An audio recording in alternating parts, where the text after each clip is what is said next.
really great to be here, and it's kind of nice to be talking about a topic like this that really helps us. Oh, I think we're okay.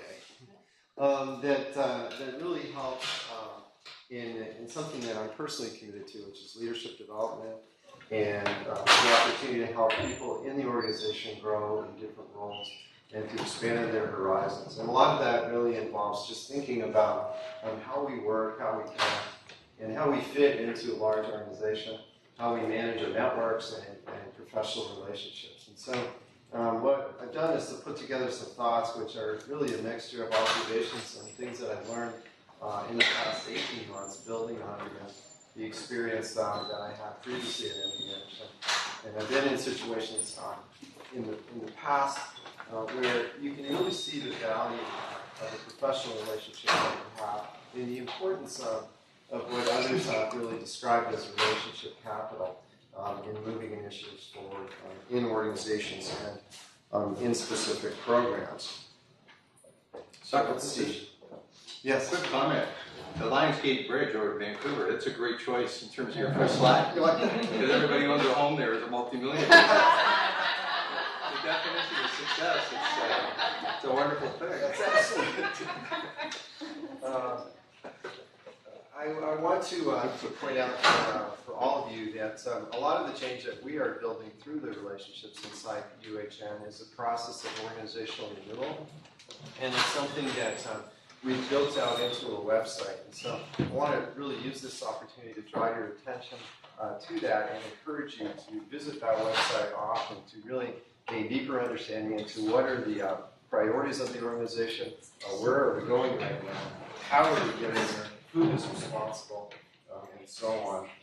And just to remind you, these are the 8 areas of focus that we are really working hard on between now and when we have a formal strategic plan that we can execute on. And when we have that plan, a lot of these areas will morph into things that will be planks in the future strategic plan.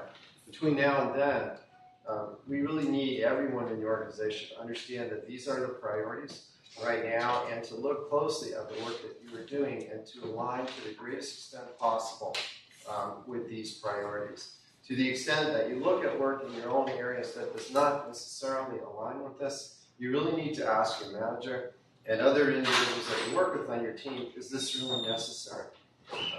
Because we really are trying to get all oars in the water, moving at the same time in the same direction. So to come to the real substance of what I want to cover today, I think what we want to really focus on really are why are these relationships inside the organization really important to you, and how do we really think and frame our approach to them. I just want to share a personal story with you. Some of you have heard this before, and when Bob decided to retire some time ago, there were a number of events that occurred to honor him, probably some of them right in this exact room here that some of you attended. And someone from Toronto forwarded me an email link from the Globe and Mail that talked about Bob moving on to the ministry. And I sent Bob an email soon after that, similar to probably 4 or 5 emails that I send out every week. And it went along the lines of, I heard, that's great, congratulations, stay in touch. And Bob sent me an email about 30 minutes later. Thank you, Peter. Are you interested in the job?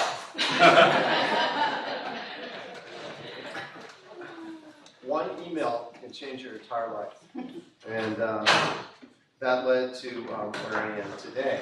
And it's a great story that really illustrates the value of spending time to maintain your network. And to really think about the importance of sending out messages like that or making a series of phone calls periodically to stay in touch with people. That is not politics. That is a process of maintaining professional relationships, which is extremely important in your professional life. So here's how I've framed my comments for today, just around these sort of themes: people, places, data, and connecting with thoughts. And I've got 3 or 4 slides that fit into each one of these, and then some thoughts at the end that I'll share to sort of tie it all together. I've said many times in the organization that all of us in management speak, the human capital that we have are our greatest assets.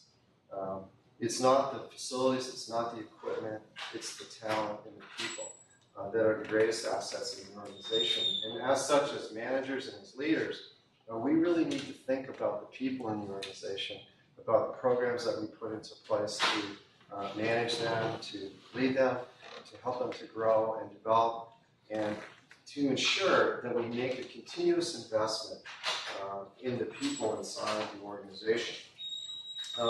We also have to recognize some of these concepts that good ideas come from everywhere inside the organization right now. Matt Merchant is a consultant who had a company called Rubicon Consulting, and she's worked for Apple Computer and a whole bunch of companies in the past. And you can see the sort of framework that she really thinks about as she thinks about where do good ideas come from inside organizations. And they don't all come from the bigwig. They come from other people inside the organization who have great ideas and insights. And we need to maintain relationships in order to be able to extract a lot of those great ideas and create value and new opportunity for the organization. It's also important that you think about the different dimensions of power inside an organization and for an individual in a given role in the organization. And many people have really framed this in three broad groups.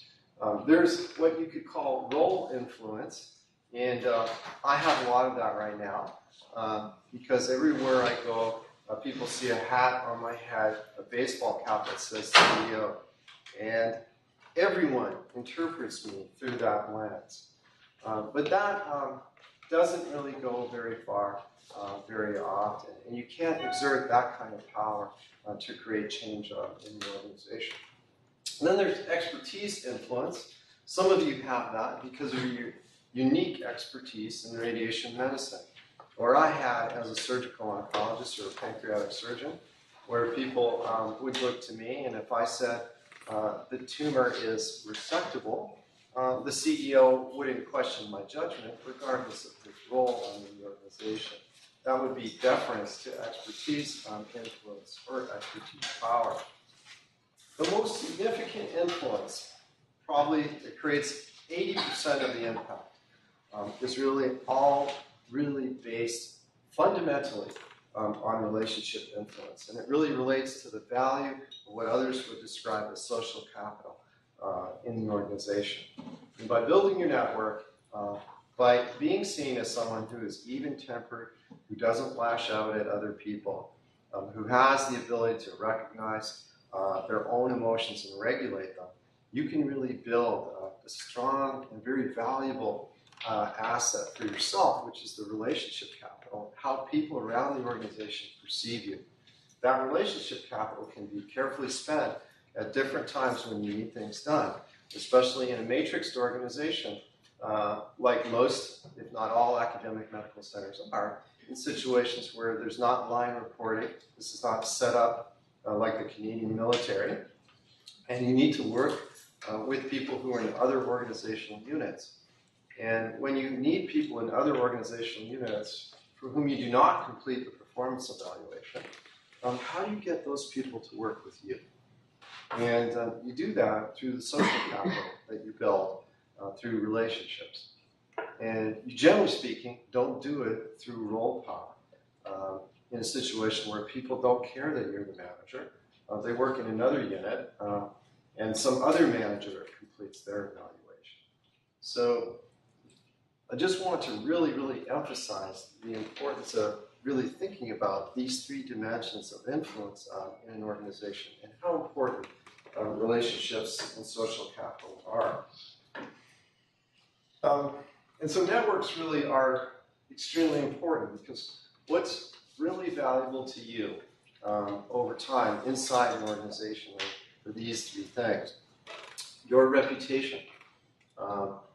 And it's hard to build that reputation it can be really destroyed quickly by foolish actions or by poorly thought out initiatives. The trust that you build with your team and with people that you work with, where people need to see you in that way, and they need to know the different types of trust that can exist inside an organization, and the social capital that I think I would describe as the new currency for effective organizations and effective leaders inside organizations.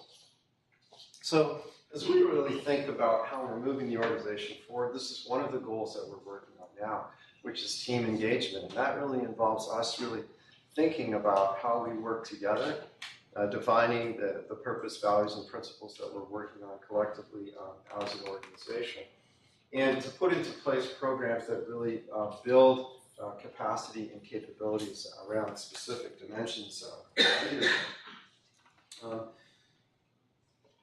Many of you have accessed some of these internal programs, such as the Emerging Leaders Program and various development programs that Emma's team has put into place inside the organization. I would encourage you to continue to nominate qualified people that you see that are high potential to participate in these internal programs, which create the opportunity for professional and personal development. Almost always when individuals go through programs like this, as I have myself in the past, you emerge at the back end realizing that you picked up a lot of things that will help you at work, but actually will also help you at home. And you look at it and you go, you know, the way that I listen or communicate with my spouse partner could be improved through what I've learned here at work to help me to work with my workmates. It's very important that, as I said through the anecdote that I shared with you, that you continuously work to connect, to create learning opportunities. And you can see the different efforts that have been made in the radiation medicine program and other initiatives that have really come out of Princess Margaret, as these connections have really created value around the world in different international forums where we really have global impact. It's also interesting to look at our impact and how we connect through the research collaborations that we have. And here's a world map that you could describe as a pictorial collabogram. It really shows the degree of international collaboration between Toronto, the great academic centers that we have here, and other parts of the academic world. And it's really extraordinary. When you look at it in different ways, you can really see that we are a central node in a global knowledge network, and that a tremendous amount of work is coming out of the academic health sciences centers based here in Toronto, affiliated with the University of Toronto. We're also working to connect in different ways with our own neighborhood. And as we move to population health, a great example of that initiative is the SCOPE program that some of you may be familiar with. As we really deal with and really try to improve the reality that many physicians that are in our community right now are practicing independently, alone.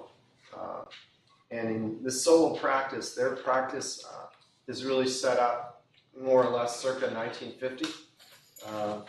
And the practice model that they use is themselves, maybe an assistant to help with charts.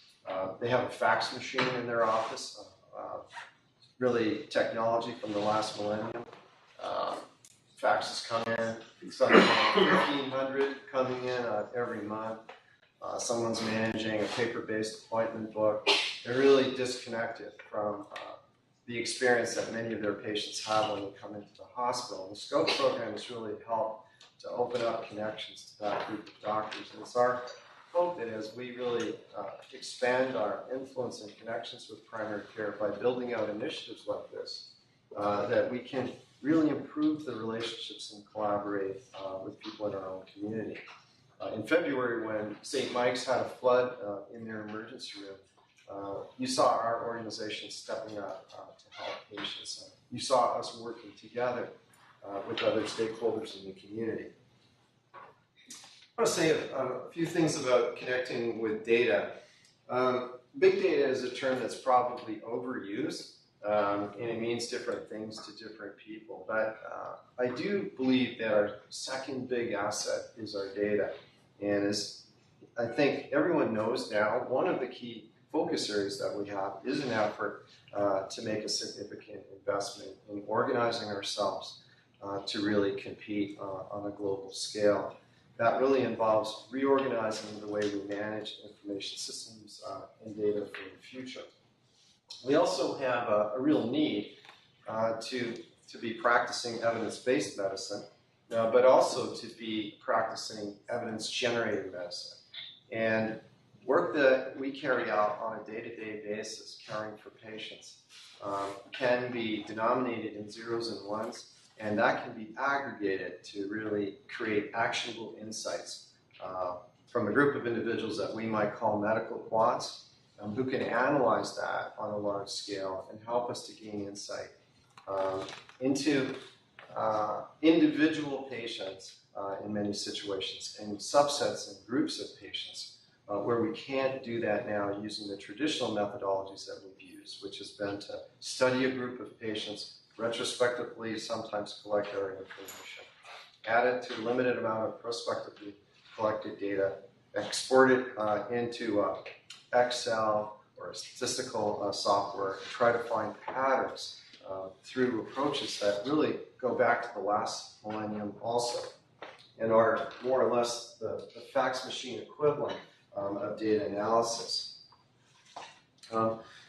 What we're really talking about is machine learning and the kind of connections that are associated with the industrial internet or the Internet of Things, and the reality that many of the devices that we have in the hospital or ambulatory environment can be given IP addresses and can be transmitting data that can be monitored in real time. And that data can be aggregated in ways that allow us to identify pattern failure or to see early signs that we can't see through any other process or conventionally driven mechanism.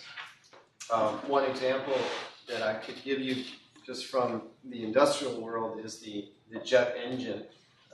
Recently we were talking with executives from GE, and they were talking about the technology that's embedded in the GE jet engines. On a flight from Toronto to Chicago, a single engine from GE generates a terabyte of data. That's transmitted live, in flight, to computer systems that GE maintains. And they're basically monitoring in real time a whole fleet of jet engines that are in service right now at this moment in time.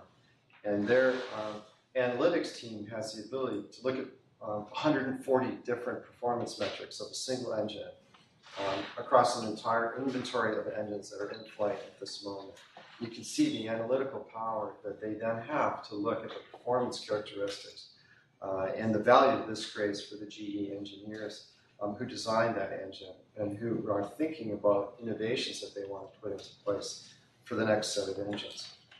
The complexity of what we do in healthcare is really no different than flying a jet plane.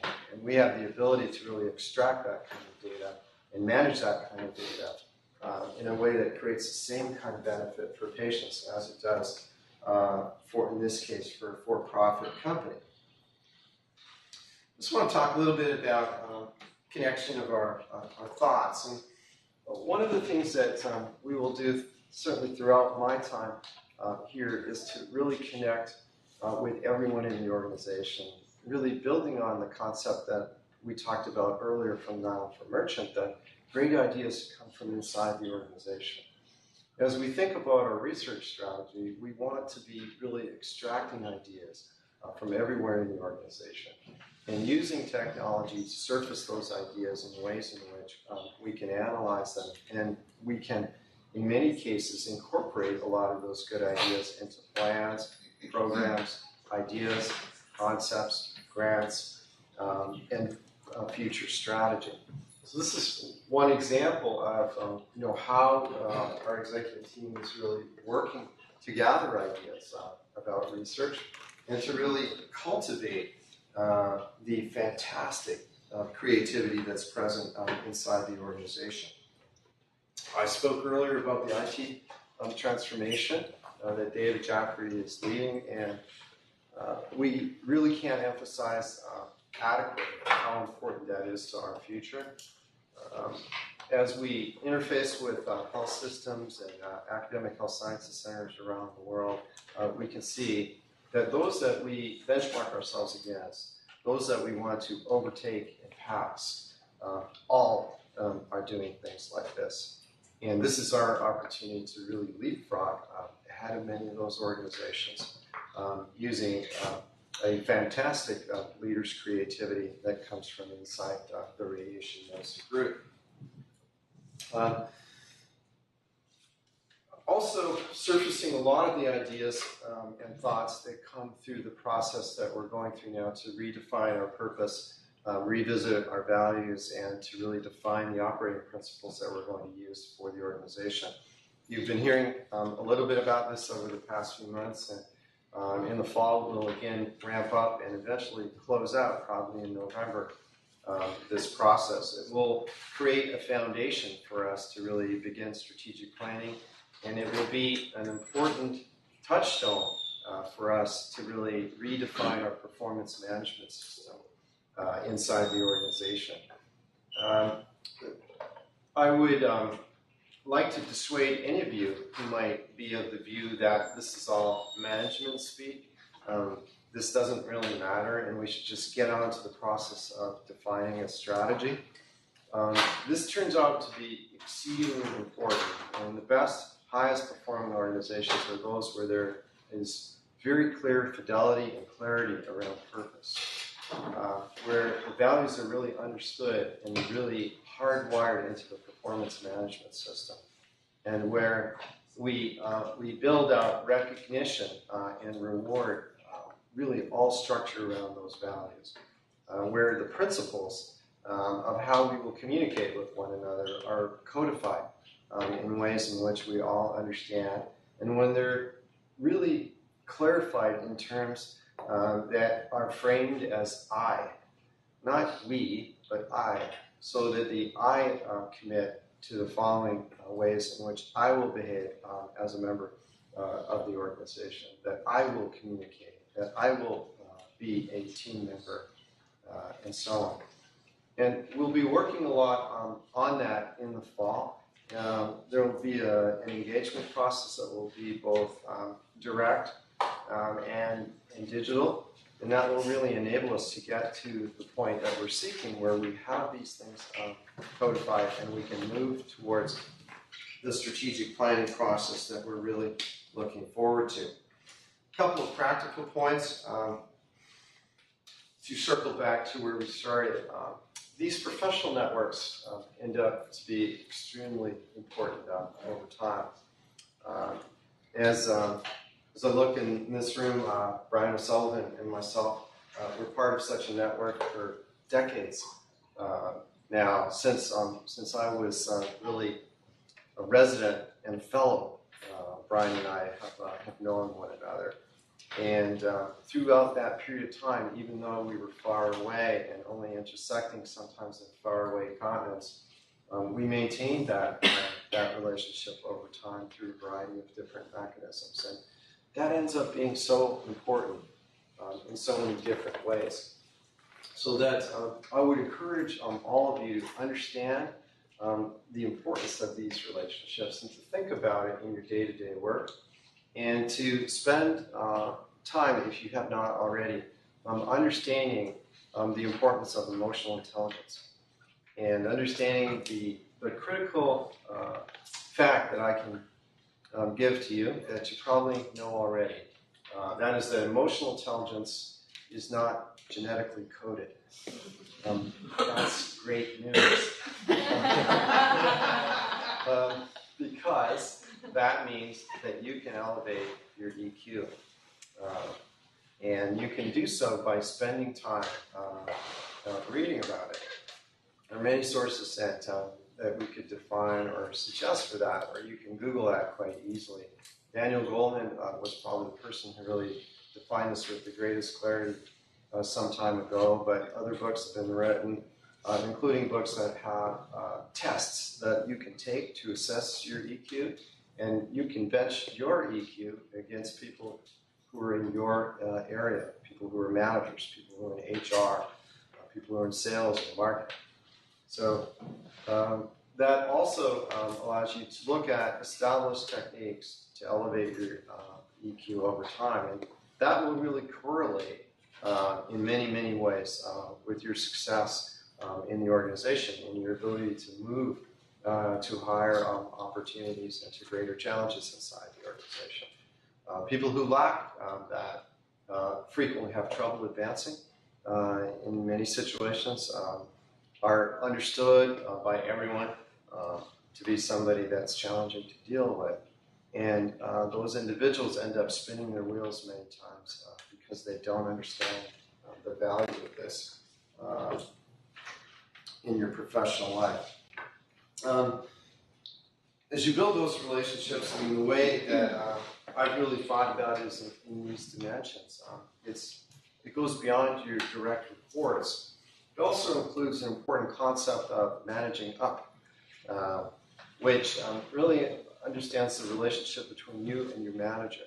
And how can you influence your manager in very positive and thoughtful ways? And there are many ways in which you can do that. And that's an important skill that you need to understand and to be able to learn how to do. In addition to managing your network across the organization, both internally and externally. So just to close out, I want to emphasize these points. That the things that we're talking about today, I think, are extremely important in us building a strong, capable workforce. We're already known as an organization that is really built around talented people who come together. Many of you, I know, drive past many hospitals on your way in here, and you're doing so for a reason. We're part of something really big. Great things happen here. And when you're around talented people, like the colleagues that all of you have in the RMP program, you really feed off of that energy and enthusiasm.